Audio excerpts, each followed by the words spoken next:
ఈ స్త్రీ రూపవశి అయి ఉండెను. ఇప్పుడు ఇంతవరకు మనం మాట్లాడుకున్న విషయం ఏంటంటే అబీగైల్ యొక్క అంతరంగం గురించి మనం మాట్లాడుకున్నాం. ఇప్పుడు అబీగైల్ యొక్క బాహ్య రూపం గురించి మనం మాట్లాడుతున్నాం. తన యొక్క ఫిజిక్, తన యొక్క రూపం గురించి మనం మాట్లాడుతున్నాం.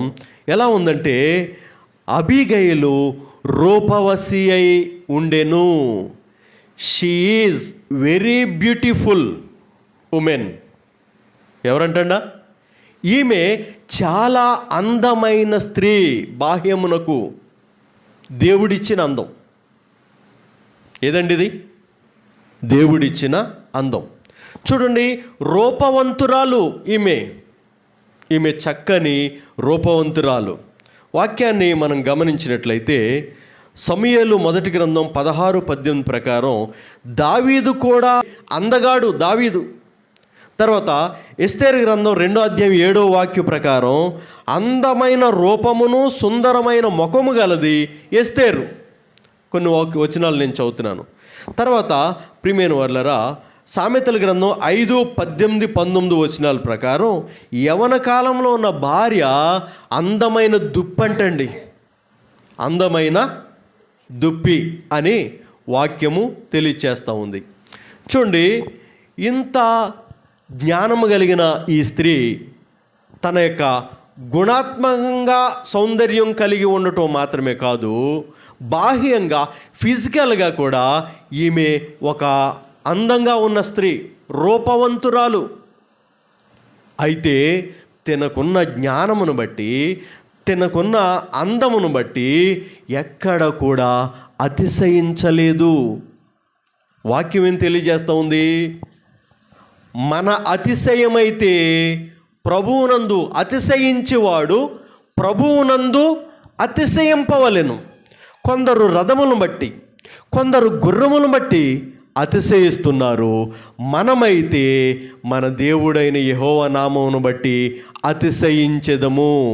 దేవుని పిల్లలు దేన్ని బట్టి అతిశయించాలండి? దేవుడైన యెహోవా నామమును బట్టి, ఆయన గొప్పతనమును బట్టి మనం అతిశయించాలి. అంత మాత్రం కాదు, అబీగైల్ యొక్క భర్త గురించి మనం ఏం చదివామండి? అతడు ఆస్తి గలవాడు, బహుభాగ్యవంతుడు. అంటే ఒకటి, తనకున్న ఆస్తిని బట్టి అతిశయించలేదు, తనకున్న జ్ఞానమును బట్టి అతిశయించలేదు అబీగైలు. తర్వాత తనకున్న అందమును బట్టి అతిశయించలేదు.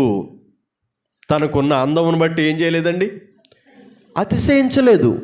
కానీ ఆమె ఎవరి యందు అతిశయిస్తుందంటే మనలను పుట్టించిన దేవుని యందు, తనను పుట్టించిన దేవుని యందు అతిశయిస్తుంది. కనుక దేవుడు ఆమెలో సుబుద్ధిని, మంచి బుద్ధిని పెట్టాడు, జ్ఞానాన్ని ఇచ్చాడు. మరి ఈ రోజుల్లో మరి స్త్రీలైన వాళ్ళు ఈ యొక్క అందము కోసం, ఈ సౌందర్యం కోసం ఎన్నో వేలు ఖర్చు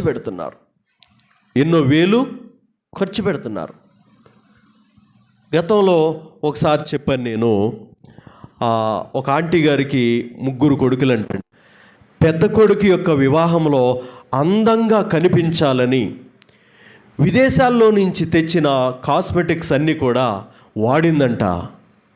పెళ్లి రోజు మొహం ఎంత లావు అయిపోయిందంటండి. ఎంత లావు అయిపోయిందండి?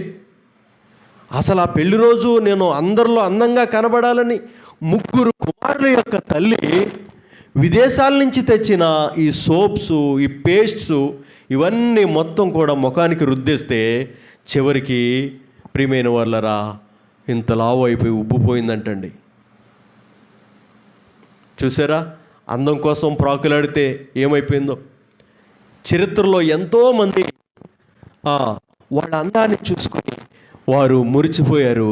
కానీ వాళ్ళు చెయ్యని మంచి పని ఏమిటంటే వారు మంచి కార్యం చేయలేదు. అదేమిటంటే ఆకాశ పక్షుల కంటే ఎక్కువ జ్ఞానమును మనకు నేర్పుచు, భూజంతువుల కంటే ఎక్కువ బుద్ధిని మనకు నేర్పుతూ, నన్ను పుట్టించిన దేవుడు ఎక్కడున్నాడని ఈ యొక్క మనుషులు అనుకోవటం లేదంటండి.